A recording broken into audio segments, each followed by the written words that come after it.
Hey everyone, Austin here with Paragon City Games for another walkthrough Wednesday. So this week we're going to talk about Mysterium. This is a game that's very similar to Clue in the fact that you're trying to find who killed the person with what weapon in what room.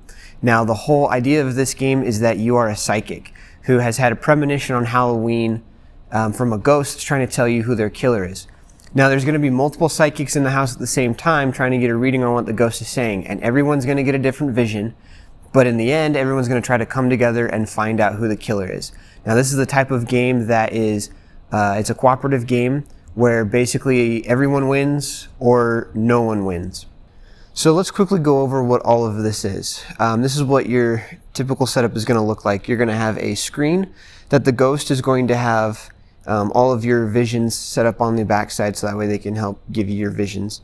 Each player is going to have a card packet that you're going to put all your correct answers in, which will be represented by the cards. Everybody's going to have 6 clairvoyancy tokens, and then you will also have a little token as well that will represent you by the color. This is the time clock. It's pretty sweet. I actually really like this. But you'll have 7 turns to kind of figure out what your vision is. And then this is going to be where the suspects are. These are going to be the rooms, and these are going to be the weapons that are used. This will kind of represent you moving forward along in receiving your vision.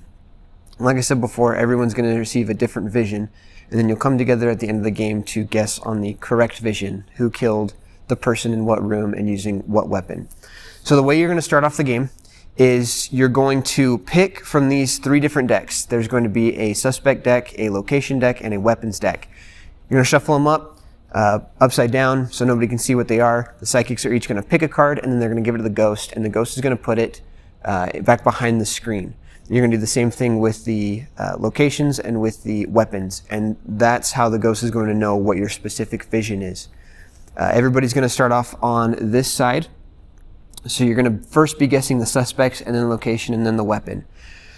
So when you've got all that set up, the ghost is going to have a deck of cards, and these cards are going to have a bunch of pictures on them. Some of them are going to be pretty abstract. Some of them are going to be pretty realistic in the game sense. So some of them are going to have items that are similar to what you'll see on the cards. Some of them will have colors. Some of them will have shapes. There's a bunch of different things that you can use to try to signal to the psychics what their vision is if you're the ghost. So on your turn, or during the round, every psychic is going to receive at least 1 vision card. Some might receive 2. It just depends on what the ghost feels is appropriate to give that player. So you're going to flip the timer over, and then you're going to start guessing what you need to be guessing. So for example, this first one we're going to be guessing our suspects. So I receive a card, I look at it, and I say, okay, so mine is going to be the huntsman. And the other person is going to say, well, mine is the chef. After you've made your guesses, if there's still time, you're going to use your clairvoyancy tokens to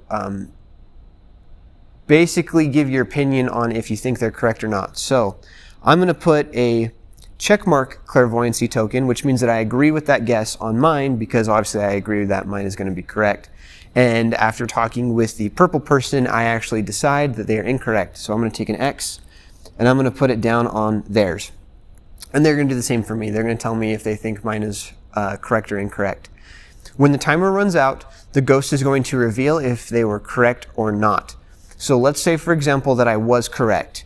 My suspect is the huntsman. The ghost is going to take my token and move it forward. I am going to take this card, and I'm going to put it within my pouch. So that way I know that I got it correctly. Now, anybody who said that I was correct, who put their clairvoyancy tokens on mine with the check mark, is going to get they're going to move their clairvoyancy token up 1 on the clairvoyancy board. And I'll explain a little bit later why this is important. So I guessed mine right. I got a little white one. I'm going to move it up. Now, let's say that this person was correct in their guess that it was the chef. So they'll take their card. They'll put it in their pouch. They'll move forward. Since I was wrong, nothing happens.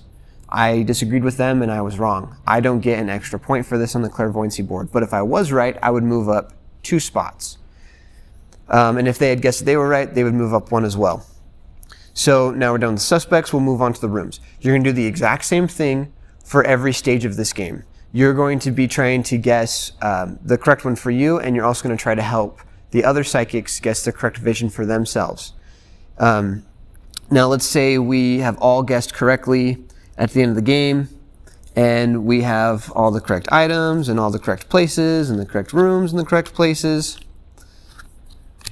Okay, so we've all made it through. If there is even one person that doesn't have their vision correctly, you all lose. You all have to have your specific visions correct in order for everybody to move on. So let's say we've all done that. Okay, we've all guessed the correct person, the correct location, the correct item for ourselves. Now we're going to move on to the next phase of the game, which is where we have to figure out who had the correct vision. So we are going to take our cards and lay them out. I am number 6 on the back of my little token representative thing, whatever thing. And I'm going to lay them out. So it's the huntsman. He did it in the hunting den, and he killed him with a box because he doesn't have any other way of killing the person. And this person guessed that it was the chef outside in a little hut thing with a razor blade. So after we've got these all out, we're all going to guess who it is. So we've got a number 1 and a number 6.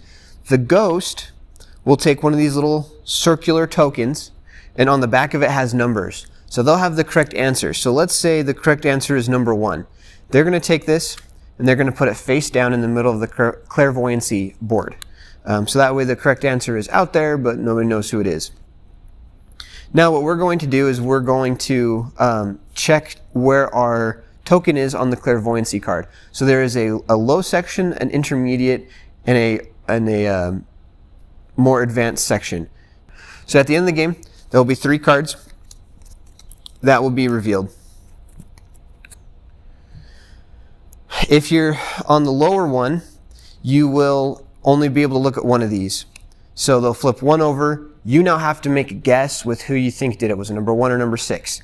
And you'll use your clairvoyancy tokens, which will have numbers on the other side of them, in order to signal who you think it was. You'll keep that hidden from everyone else. Now, if you're on the intermediate, you'll get 2, and then you'll be able to vote. And if you're more advanced, you'll get 3. So you'll get all 3 of them in order to vote.